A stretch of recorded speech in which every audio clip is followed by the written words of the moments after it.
Mercoledì 11 settembre, buonasera e ben ritrovati al notiziario di prealpina.it. Apriamo con la cronaca, ennesima tragedia della strada. Questa mattina un motociclista ha perso la vita a Lainate nello scontro con un camion. La vittima è un cinquantenne. L'incidente è avvenuto in via Nerviano nei pressi di un'azienda agricola poco dopo le 7. Le cause sono ancora da accertare. Dopo l'impatto la moto ha preso fuoco. Sul posto i vigili del fuoco, gli agenti della polizia locale e i carabinieri della compagnia di Roma. Varese oggi ha dato l'ultimo saluto a Roberto Figini nella chiesa della Brunella. Sulla bara dell'ex imprenditore calzaturiero, fiori e il cappello di alpino. Vediamo Elisa Polveroni. Immagini di Andrea Cogotti dell'agenzia Blitz. Non è facile riempire la chiesa della Brunella, che invece oggi era gremita per l'addio a Roberto Figini, l'ex imprenditore di 73 anni, morto per un malore sabato scorso sulle Dolomiti. Sulla bara, oltre ai fiori, il cappello d'alpino e una foto che lo ritrae proprio in montagna. Una passione ricordata anche nell'omelia da Don Carlo Manfredi, il vicario della Brunella, che si è stretto alla famiglia, la moglie Marinelle, i figli Andrea e Silvia e gli amati nipoti. Un abbraccio collettivo che ha coinvolto anche gli amici storici del Lions Club Sette Laghi, dove Figini militava e per il quale aveva seguito importanti progetti nell'ambito sociale. Spostiamoci a Malpensa, che si classifica al secondo posto in Italia nella lista degli aeroporti scomodi. Sentiamo Paola Grimaldi. Bisogna armarsi di pazienza, di scarpe buone e di trolley con le ruote per percorrere i 751 metri che servono per arrivare dall'ingresso di Malpensa al proprio gate. È questa la distanza massima che ci vuole per andare dai portoni delle zone partenze ai barchi d'imbarco dello scalo della Brughiera. Lo ha calcolato Parcos, sito web per la comparazione e pernotazione di parcheggi aeroportuali, usando Google Earth e facendo una classifica di tutti gli aeroporti europei e italiani. Sul podio del bel paese c'è lo scalo di Roma Fiumicino, la più grande aerostazione in Italia, dove bisogna mettere in conto ben 1081 metri. La scarpinata di 751 metri che attende i passeggeri di Malpensa fa vincere all'aeroporto del Varesotto il secondo posto, 25esimo in Europa, mentre quella di 473 metri del Caravaggio di Bergamo il terzo. Se queste distanze sembrano lunghe, in Europa c'è chi se la vede peggio. Per andare dall'ingresso al gate più lontano, la passeggiata che ci si deve fare al Barajas di Madrid è di 2503 metri. In una strada storica del centro di Varese, al posto dell'asfalto, arriva il porfido, un ritorno all'antico. Nel frattempo i cittadini reclamano l'attuazione dell'annunciato piano di asfaltatura. Ce ne parla Barbara Zanetti. Una delle vie più antiche di Varese, amate dai cittadini, via Veratti, torna al passato e nel frattempo si rinnova. Due tratti di pavè la contraddistinguono. Uno, i cui lavori sono appena terminati, taglia la strada in due all'altezza di via del Cairo. L'altro è all'intersezione con piazza Beccaria e via Indipendenza. Oltre alla nuova pavimentazione in cubetti di porfido che si stanno posando proprio in questi giorni, è stata realizzata un'isola salvagente al centro della via. Via Veratti diventa inoltre strada fondamentale anche per le due ruote, perché diventa uno dei tratti fondamentali della nuova pista ciclabile per un costo di oltre 1 milione di euro finanziati con PNRR.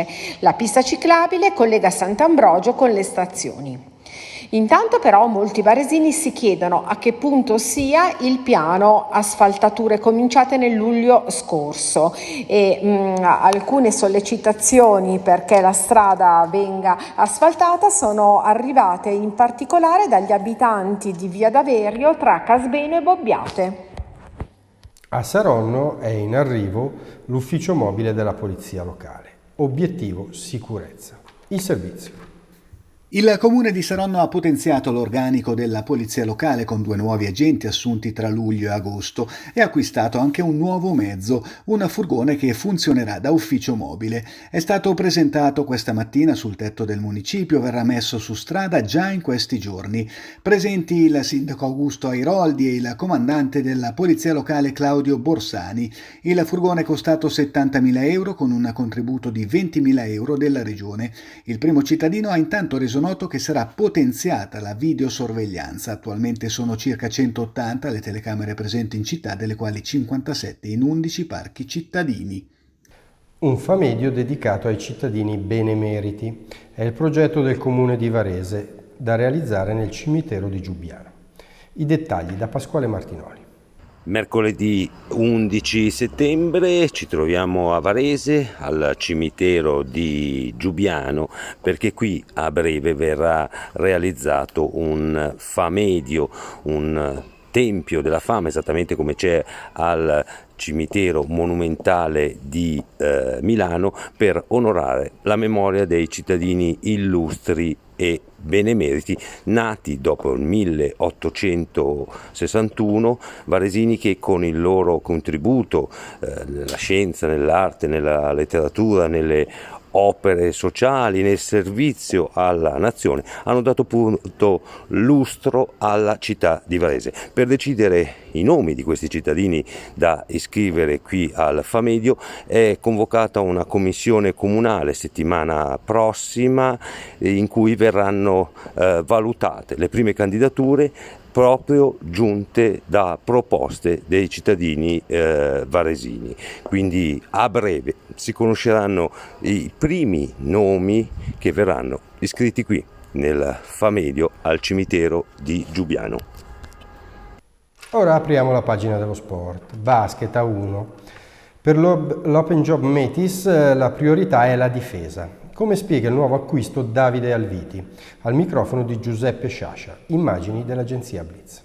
Davide Alviti, tante ambizioni individuali e di squadra per questa avventura varese in un sistema che sulla carta ti si confà molto, ci devi abituare, però sicuramente è adatto a te. Sì, ci devo abituare, è un sistema di gioco che prevede di correre tanto, di avere tanti possessi, ma al contempo anche di difendere bene, perché poi se gli altri fanno canestro è difficile correre, quindi dobbiamo mettere come priorità la difesa e poi correre, passarci la palla, perché quello penso sia una delle cose fondamentali, e poi lavoreremo per far più canestro possibile. Grazie mille. Tanti i temi che troverete sulla prealpina in edicola domani. Sentiamo qualche anticipazione da Pasquale Martinoli. Grazie Angelo. Non si può pensare a un giornale locale senza guardarsi intorno, senza analizzare lo scenario internazionale. Per questo sulla prealpina di domani pubblichiamo due preziose testimonianze. Una è di Lucia Danna, la varesina che abita a Gerusalemme, e racconta il clima di terrore che si continua a vivere in quella città, e l'altra arriva dall'Ucraina, una delle bambine che vengono in Italia d'estate nel progetto di accoglienza curato dall'associazione AUBAM. Scrive che nel giorno del suo compleanno, sotto le bombe, l'unica consolazione sono state appunto le testimonianze d'affetto arrivate dagli amici di Busto Arsizio. Poi c'è l'analisi sullo scenario europeo con un doppio commento di Gianni Spartà e Antonio Longo. In entrambi i casi viene evidenziata la debolezza del nostro continente in un mondo che presenta sfide epocali che non permette più di rimanere indietro. La cronaca, poi le tematiche varesine. Sul giornale di domani c'è il rilancio delle iniziative di Varese Do You Bike, che stanno a significare l'importanza di una provincia sempre più a due ruote. Infine bisogna ricordare che domani ritorna il settimanale Oltre con una serie di interessanti servizi. Sono finite le vacanze. Per il momento è tutto, un augurio di serena serata e arrivederci alle 19 di domani per una nuova edizione del notiziario di prealpina.it.